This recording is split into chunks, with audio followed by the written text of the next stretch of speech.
Every single year, there's a new opportunity that everyone talks about. First, it was crypto, then dropshipping, then AI, then YouTube automation, trading bots, personal branding, etc., etc., etc. And every single year, the same fear shows up. Is it too late? Did I miss it? Can normal people still make money? Or is everything already taken? So instead of avoiding it, let's talk about it honestly. Is it still possible to make money in 2026? Or are we standing at the end of the party looking at an empty table? There's a pattern that repeats itself over and over again. A new opportunity appears, and at the beginning, almost nobody takes it seriously. A few early adopters experiment, struggle quietly, look foolish, and then a small percentage of them start making serious money.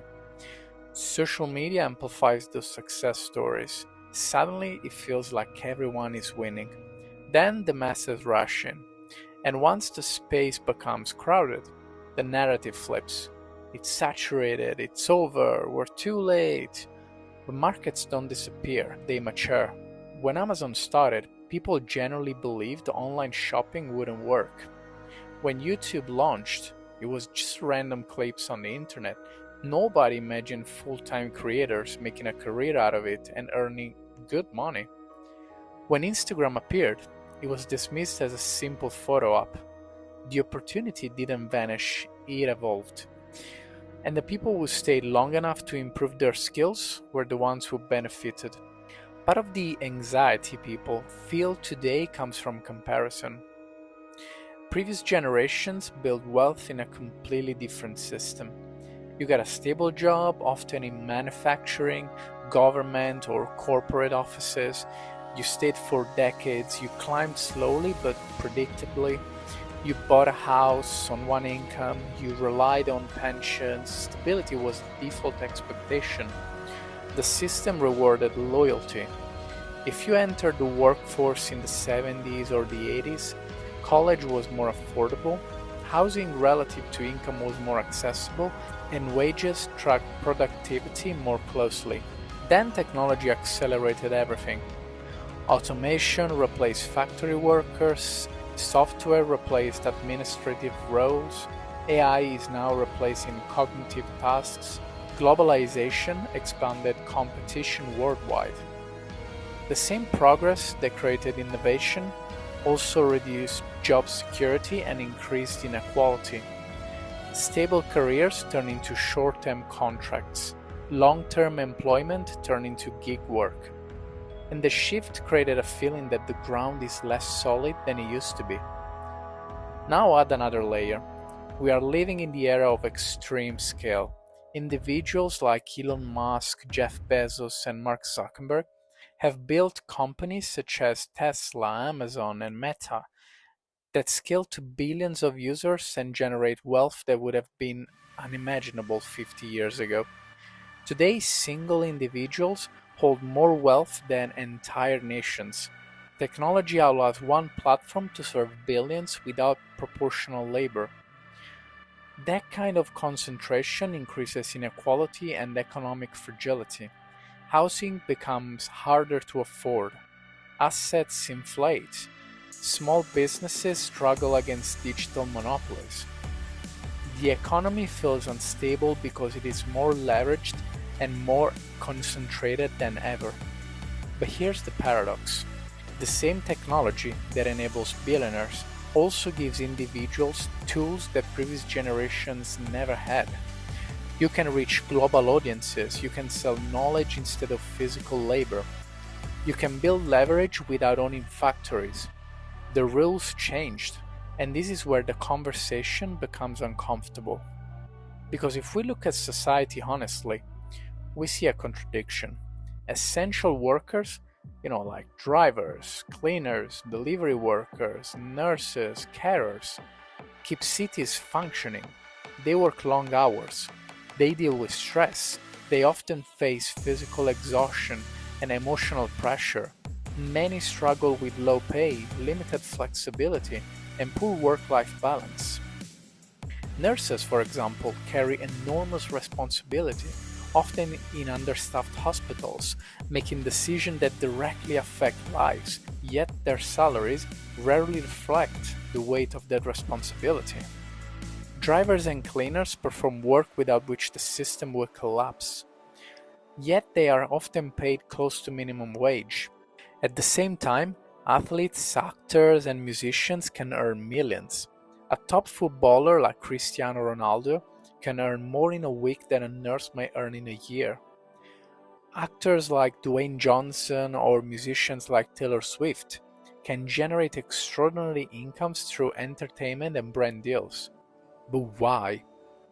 Well, because modern economies don't pay based on effort. They pay based on scale and attention. If your work can only impact one hospital ward, your income is limited. If your work can impact 100 million people simultaneously, your income scales exponentially. That doesn't always feel fair. In fact, often it feels deeply unequal. But understanding that mechanism is important. Money flows towards leverage, visibility, and scale, not necessarily towards social importance or physical effort. That's why chasing trends rarely works long term. Trends are surface level, skills are foundational. Sales, communication, problem solving, health expertise, marketing, discipline. This remains valuable regardless of platform or hype circles. If you attach yourself to a trend, you depend on timing. If you attach yourself to skill, you build leverage. In 2026, attention is currency. Skills are leverage and distribution is accessible. You can start a coaching business from home. You can build a personal brand without a studio. You can create digital products without inventory. AI didn't remove opportunity, it removed friction. The barrier to entry is lower than ever. The barrier to excellence is higher than ever. Most people won't fail because opportunity is gone. They'll fail because they stop too soon. They'll compare instead of build. They'll chase novelty instead of mastery. They'll quit before compounding begins. Money is still moving. Value is still rewarded. The real question isn't whether money exists. It's whether you are building something valuable enough to capture it. Now, let's make this practical. If money flows towards scale, leverage, and high-impact skills, what does that actually look like in 2026?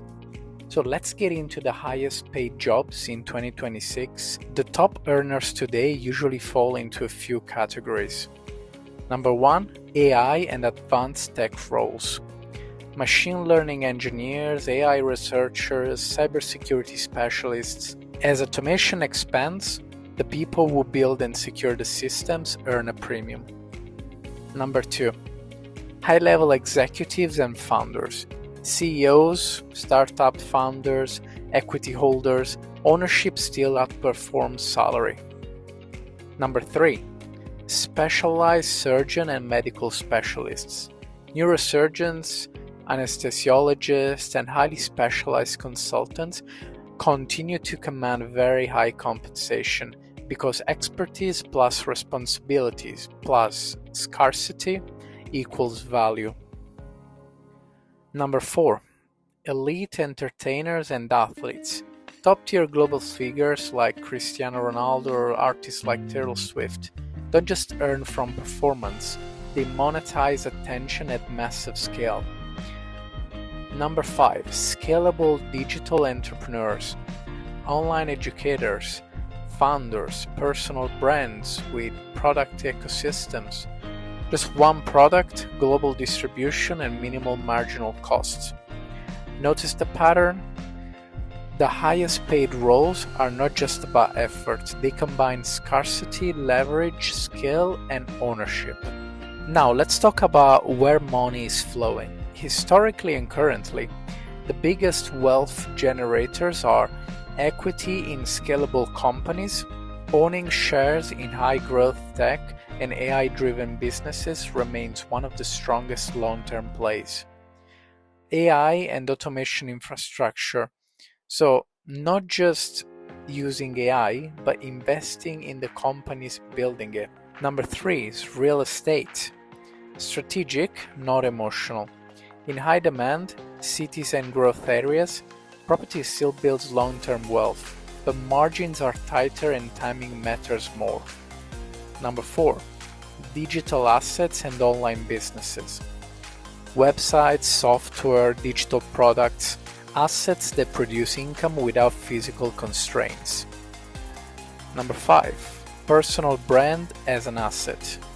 This is the underrated one. Your audience, your reputation, your trust capital. In 2026, attention compounds like equity. A strong brand becomes distribution, deal flow, negotiation power, and optionality. And unlike stocks or property, it's fully within your control to build. The highest paid jobs and the best investments share one common trait. They scale beyond the individual hour. That's the shift. In the industrial age, money followed labor. In the digital age, money follows leverage. So, is it possible to make money in 2026? Yes, but the system is different. It rewards scale over effort, leverage over labor, consistency over hype. You can't control the structure of economy, but you can control your skill set. 2026 is not too late.